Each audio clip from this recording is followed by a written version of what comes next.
Hoje é dia de Dissecando o Álbum.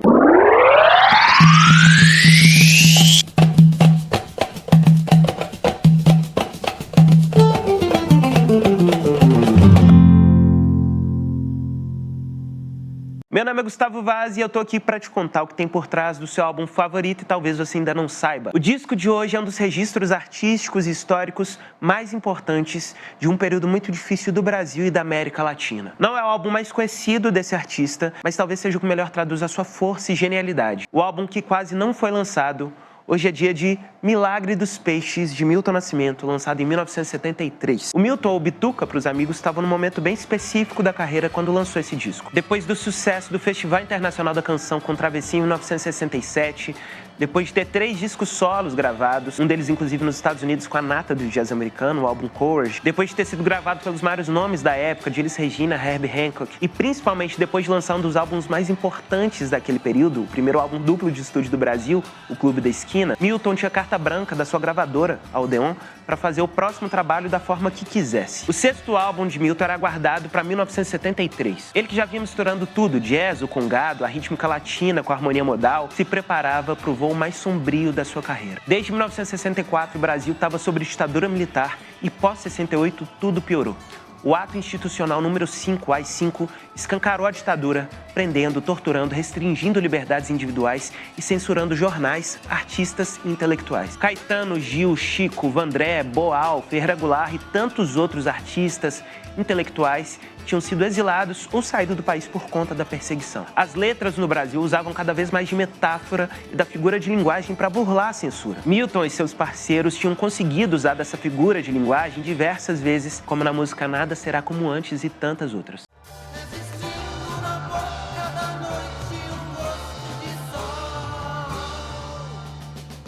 Milton preparava um álbum de canções e também de faixas instrumentais. Aqui um adendo, pode te causar um estranhamento a ideia de Milton Nascimento, conhecido como cantor, lançar um disco com várias músicas instrumentais. Acontece que para muitos músicos e pesquisadores, o Milton é considerado uma pedra angular para uma nova forma de se fazer música instrumental no Brasil. É uma coisa que defende, por exemplo, o pesquisador, músico e arranjador Leitieres Leite. Isso porque após a década de 60, a música instrumental no Brasil caminhou como uma espécie de extensão da bossa nova, tanto na forma de harmonizar, na instrumentação, na improvisação, na divisão rítmica. E Milton é um dos poucos artistas que propôs uma outra forma de se fazer música que não era filiada diretamente ao samba ou à bossa nova.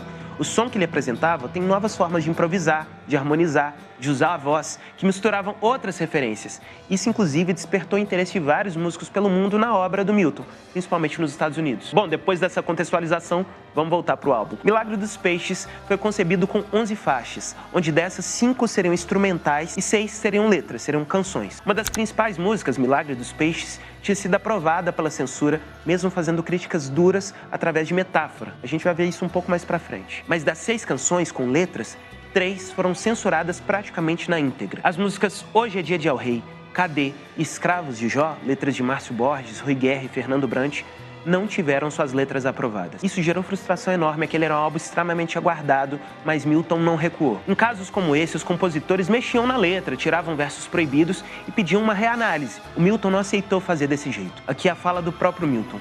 Eu vou gravar de qualquer jeito, eu vou botar no som tudo o que eles tiraram da letra. Eles vão ver comigo. Milton não pediu que os compositores mexessem na letra. Ele fez versões só com vocalizes, gritos, sussurros, balbuciando tudo para que todo mundo entendesse que ele tinha versos que tinham sido arrancados. As músicas que foram censuradas ainda contavam com o nome dos letristas no encarte do disco. Tá lá escrito Fernando Brant, Márcio Borges, Rui Guerra no encarte, escancarando para os ouvintes que ali era para ter uma letra. Acho que é um pouco difícil para que nos tempos de hoje a gente compreenda o que é uma censura de forma institucionalizada. A pesquisadora Fernanda Araújo, por exemplo, compara a censura à cegueira, como se fosse uma condição imposta que dificulta a leitura de um momento histórico. Dessa forma, impedindo que um dia esse passado seja revisitado. Acontece que essa cegueira também te força a entender as coisas por outros meios e por outros sentidos. Um disco sem palavras é uma obra para ser interpretada de forma sinestésica, assim como um bebê que na barriga da mãe capta o mundo através de outros sentidos. Revisitar um disco, uma memória, um momento histórico sem as palavras convida a gente a essa interpretação de uma captação materna e primária do mundo. Eu gostei muito dessa forma de entender a censura e o que o Milton foi capaz de realizar com esse álbum. Milagre dos Peixes foi lançado em abril de 73. O álbum contou com diversos músicos, como Wagner Tiso, Novelli, Nelson Ângelo, Paulo Moura, Nivaldo Ornelas, Robertinho Silva, Naná Vasconcelos, Paulinho Braga, Telo e Nico Borges e vários outros músicos que eu vou citar logo mais. Agora que você já entendeu o contexto e como a gente chegou até aqui, vamos passar faixa a faixa.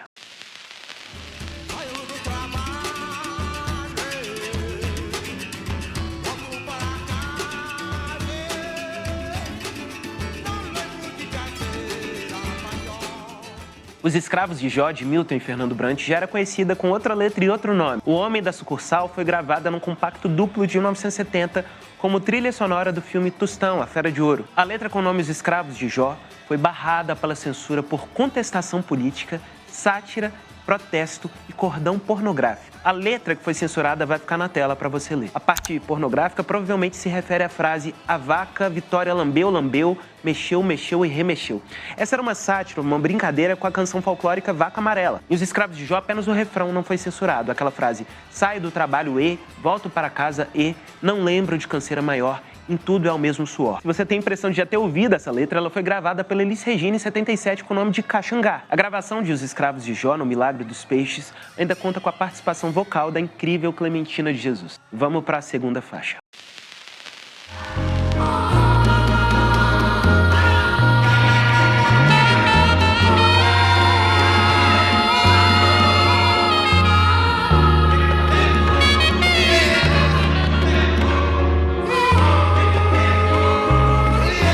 Essa música, que nasceu como instrumental, é extremamente densa. Os vocalizes em falsete do Milton se mistura com instrumentos de percussão e vozes simulando percussões e efeitos rítmicos. Esse tipo de improvisação rítmica através da voz é uma marca do Naná Vasconcelos, um dos maiores percussionistas da história. Uma coisa linda também é como, a partir do 3 minutos e 10, o sax alto do grande mestre Paulo Moura começa a conversar com a voz do Bituca.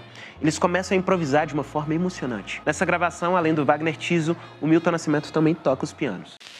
Livre, quero poder dizer, tenho esses peixes e dor de coração, eu tenho essas matas e dor de coração. Milagre dos Peixes, o título da música que dá nome ao álbum, pode ter várias ligações. A primeira e mais óbvia é com o milagre da multiplicação dos peixes, feito por Jesus e retratado na Bíblia pelos evangelhos. Milagre também era uma palavra muito usada pela ditadura. O chamado milagre econômico era um dos maiores orgulhos daquele governo. O termo se referia a um crescimento econômico que aconteceu dentro de uma grande conjuntura internacional, que, junto com a chegada da TV a cores na casa das pessoas, com a campanha vitoriosa do Brasil na Copa do Mundo, ajudava a afirmar a ideia de um governo ufanista e moderno. A letra de Milagre dos Peixes começa falando da natureza e das matas. Esse era um tema muito comum daquela geração, que tentava se opor à sociedade de consumo, à sociedade industrial, que era exaltada pelo governo militar. A letra fala: "Telas falam colorido de crianças coloridas, de um gênio televisor. No andor dos nossos novos santos, o sinal de velhos tempos. Morte, morte, morte ao amor". O gênio televisivo e os seus novos santos milagreiros é uma crítica a essa propaganda do regime feita através da TV a cores que tinha acabado de chegar no Brasil. Apesar de celebrar a natureza, a letra fala: "Eles não falam do mar e dos peixes, nem deixam ver a moça pura canção, nem ver nascer a flor, nem ver nascer o sol". Aqui a letra fala de controle. Como alguém pode me impedir de ver o que está na frente dos meus olhos? E a letra continua: "Desenhando nessas pedras, tenho em mim todas as cores quando falo de coisas reais". Ou seja, até nas pedras, nas coisas mais rudimentares, eu consigo ver mais cor do que naquilo que me é imposto. É curioso que a censura não tenha percebido quanto essa música estava contestando aquele momento. Na instrumentação, além do Milton ao violão, a orquestra é regida pelo Paulo Moura e o Nelson Ângelo toca uma viola caipira. Vale a pena ouvir com atenção esse arranjo. Essa agora talvez seja a música mais densa do álbum.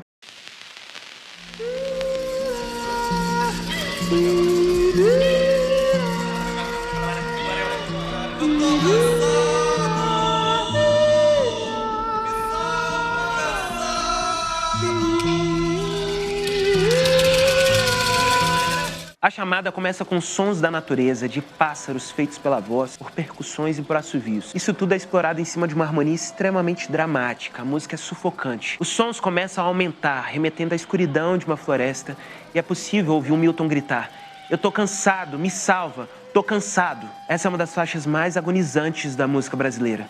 Uma ambiência pesada e, ao mesmo tempo, com aquele falsete surreal do Milton, tem que estar preparado para ouvir a chamada.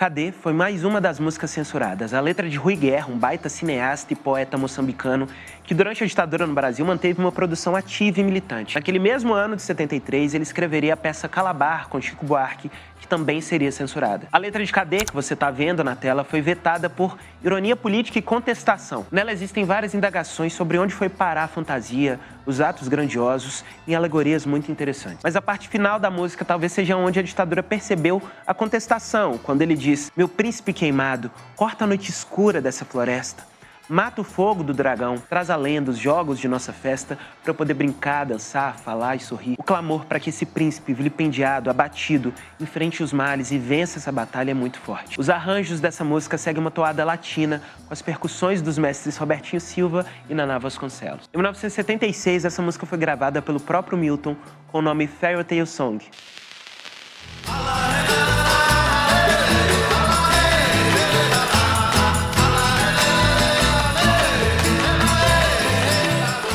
Pablo número 2 é uma música latina instrumental com coro dos músicos em uníssono.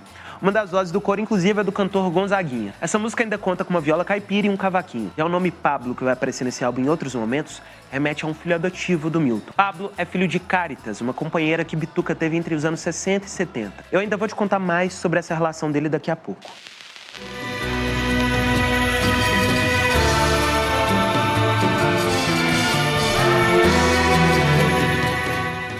Tema dos Deuses foi trilha sonora do filme Os Deuses e os Mortos, do Rui Guerra, no qual Milton também atuou. Tema dos Deuses é uma música dramática e grandiosa, um caráter épico e trágico ao mesmo tempo. Os coros cantados em uníssono pelos músicos escalam sua intensidade até que a voz do Milton rompe o coro perfurante como um grito. Os arranjos dessa são do mestre Radamés Guiapi. Vamos para a próxima música. Filho meu,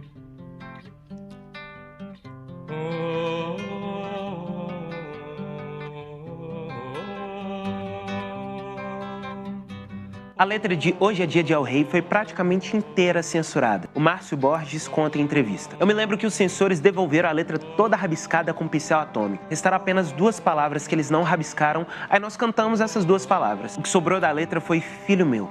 2 palavras que juntas têm um simbolismo enorme. Essa imagem do pai e tudo que ele representa, quase uma representação bíblica. Eu vou deixar a letra na tela para você ver enquanto eu explico. A letra dessa música é inspirada na Suíte dos Pescadores, do Dorival Caymmi. Em Hoje é Dia de El Rei, é retratado um diálogo entre um pai e um filho. Na gravação, o Dorival Caymmi iria fazer a voz do pai e o Bituca a voz do filho. A gente consegue ouvir o Milton cantando Filho Meu e depois balbuciando o restante da melodia, para todo mundo entender que ali havia uma outra letra que tinha sido amputada. É triste pensar que a gente perdeu a oportunidade de ouvir o Milton e o Caymmi cantando essa música juntos. O saxofone dessa música é dividido entre o Paulo Moura e o Nivaldo Ornella.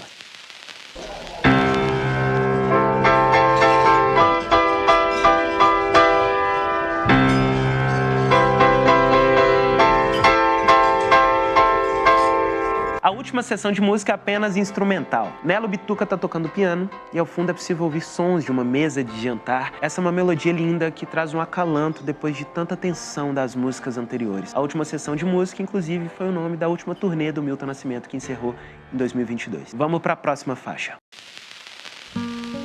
3 pessoas vieram me pedir: não morra, que o mundo quer saber.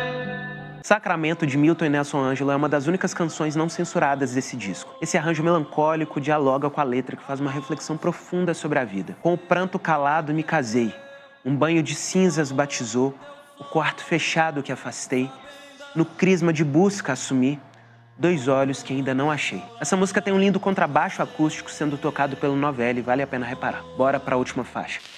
Meu nome é Pablo, Pablo, Pablo, como um trator é vermelho, incêndio nos cabelos.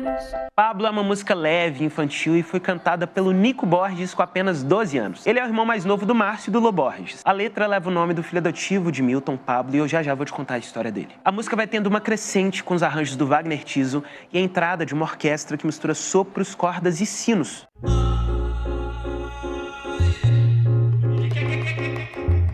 Na capa existe a imagem de um close de uma mão envolvendo um bebê. Na contracapa tem uma foto do Milton quando criança com uma roupa de marinheiro.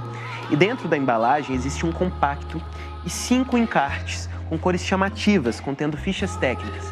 O projeto da produção gráfica e do álbum é do Noguchi e as fotos são do Ronaldo Cientista. A capa em tons escuros guarda dentro encartes coloridos, como se mostrasse outras cores, outras realidades possíveis. E o bebê, assim como o título do álbum, aparecem como signos de fecundidade, prosperidade, de renovação, o nascimento de um outro tempo. Depois do lançamento do Milagre dos Peixes, as coisas que não eram fáceis ficaram ainda mais pesadas. Em 74, o Milton fez a gravação ao vivo do disco no Teatro Municipal de São Paulo, que o colocou ainda mais na mira do regime militar. Alguns dias depois da gravação, um dos shows do Milagre dos Peixes, na Faculdade de Arquitetura da USP, reuniu 6.000 pessoas numa tarde. Enquanto o show acontecia lá dentro, o campus foi cercado por camburões do DOPS e das tropas de choque. A invasão não aconteceu, mas o Milton começou a ser cada vez mais vigiado e perseguido. As ameaças escalaram a ponto do secretário de Segurança Pública de São Paulo deixar explícito que queria que o artista saísse de São Paulo. As ameaças não se restringiram apenas a Milton, mas também a seu filho adotivo, o Pablo. As autoridades sabiam tudo, da existência do Pablo, a idade, o endereço e até o telefone. Se o Milton tentasse se aproximar de São Paulo, o menino poderia sofrer as consequências. Além disso, ninguém podia saber desse acordo. O Milton sofreu calado durante muito tempo. Nas palavras dele, fui proibido de ver o meu filho. Se eu me encontrasse com ele, falavam que iam matá-lo e eu fiquei quase 20 anos sem ver o Pablo. Milagre dos Peixes é um retrato de um tempo, uma história que poderia não ter sido registrada se não fosse a insistência e a coragem de vários artistas que viveram dos tempos mais cruéis da nossa história. Citando a grande crítica musical Ana Maria Baiana. Milagre dos Peixes é a prova clara de como os rigores de uma situação extrema podem extrair da pedra bruta a mais pura luz. Espero que você tenha gostado desse vídeo. Todo o material de pesquisa está na descrição aqui embaixo. Aproveita, é claro, para já curtir, se inscrever no canal, comentar aqui embaixo qual disco você quer que eu disseque por aqui. Ah, e se quiser seguir a gente mais de perto, tem as redes da Nova Brasil FM e do Eu, Gustavo Vaz. Abração e até mais.